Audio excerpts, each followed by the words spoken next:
जब हम औद्योगिक क्रांति के बारे में सोचते हैं तो जहन में क्या आता है? बड़ी बड़ी फैक्ट्रियां, धुआं उगलती चिमनियां, भाप के इंजन, है ना? लेकिन क्या ये कहानी सिर्फ यहीं तक सीमित है? शायद नहीं। आज हम उस कहानी की परतों को खोलेंगे जो फैक्ट्रियों के बनने से बहुत बहुत पहले शुरू हुई थी। चलिए उस छिपे हुए इतिहास की खोज करते हैं। चलिए थोड़ा समय में पीछे चलते हैं। सोचिए 19वीं सदी की शुरुआत का दौर। उस जमाने में ना औद्योगिक युग को किसी जादू की तरह देखा जा रहा था। एक ऐसा शानदार भविष्य जहां मशीनें इंसान के हर सपने को सच कर सकती थीं और इस सपने को तस्वीरों और कहानियों के जरिए पूरी दुनिया में फैलाया जा रहा था। जरा 1900 की इस म्यूजिक बुक का कवर देखिए। इसका टाइटल है सदी का उदय। इसमें एक देवी जैसी आकृति है जो समय के पंख लगे पहिए पर सवार होकर भविष्य की ओर उड़ रही है। और उसके पीछे रेलवे, कैमरे, कारखाने, ये सब उस जमाने में तरक्की की सबसे बड़ी निशानियां थीं। संदेश एकदम साफ था कि आने वाला जमाना तो मशीनों और टेक्नोलॉजी का ही है। और ये तस्वीर देखिए, एक ट्रेड मैगजीन से। इसमें दो जादूगर दिखाए गए हैं। एक तरफ पूरब का अलादन है जो अपने चिराग से महल बनाता है।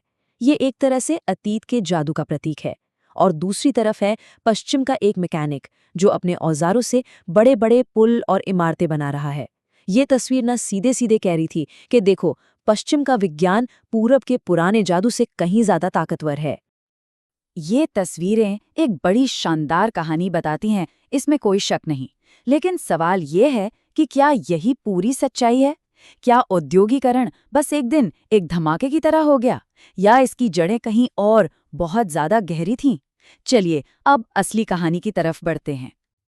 असल में औद्योगिक क्रांति की शुरुआत कारखानों से नहीं बल्कि गांव के घरों से हुई थी।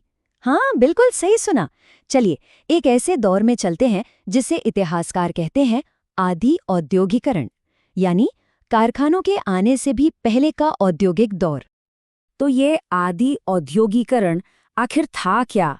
सोचिए, 17वीं और 18वीं सदी की बात है। इंटरनेशनल मार्केट के लिए बड़े पैमाने पर सामान बन रहा था, लेकिन किसी विशाल फैक्ट्री में नहीं, बल्कि लोगों के अपने अपने घरों में। इसे समझने का सबसे आसान तरीका ये बिना कारखानों के कारखाने जैसा उत्पादन था।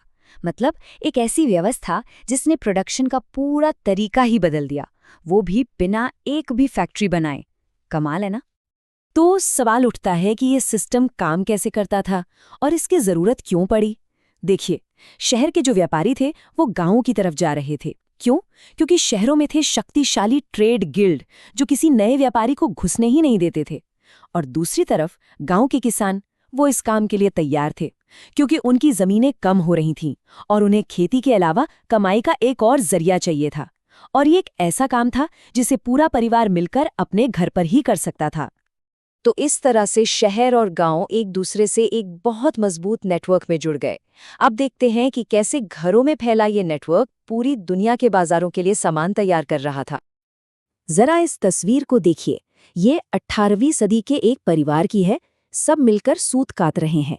ये आदि औद्योगिकरण का एक जीता जागता उदाहरण है। प्रोडक्शन किसी फैक्ट्री में नहीं बल्कि घर के अंदर हो रहा है और परिवार का हर सदस्य इसमें अपना योगदान दे रहा है। ये पूरी प्रक्रिया ना एक रिले रेस की तरह थी।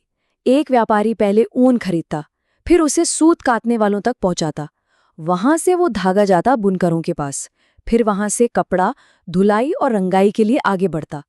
सोचिए, हर काम अलग अलग घरों में हो रहा था, लेकिन सब एक बहुत ही ऑर्गेनाइज्ड चेन का हिस्सा थे। और इस पूरी चेन का जो आखिरी पड़ाव था वो था लंदन। गांव में बना हुआ सारा कपड़ा फिनिशिंग के लिए लंदन आता था। लंदन उस समय एक विशाल फिनिशिंग सेंटर बन चुका था और यहीं से ये तैयार माल पूरी दुनिया के बाजारों में भेजा जाता था। लेकिन फिर एक बहुत बड़ा बदलाव आया। नई नई मशीनों का आविष्कार हुआ और इस आविष्कार ने पूरी व्यवस्था को पलट कर रख दिया। कहानी का रुख अब कारखानों की ओर मुड़ रहा था। ये तस्वीर है औद्योगिक मैनचेस्टर की। धुआं उगलती चिमनियां। अब जरा गांव के घर की उस शांत तस्वीर को याद कीजिए और फिर इस धुएं से भरे शहर को देखिए। ये जो फर्क है ना, यही वो बड़ा बदलाव दिखाता है जो कारखानों के आने से हुआ। तो सवाल ये है कि कारखानों की जरूरत पड़ी ही क्यों? वजह बहुत सीधी थी।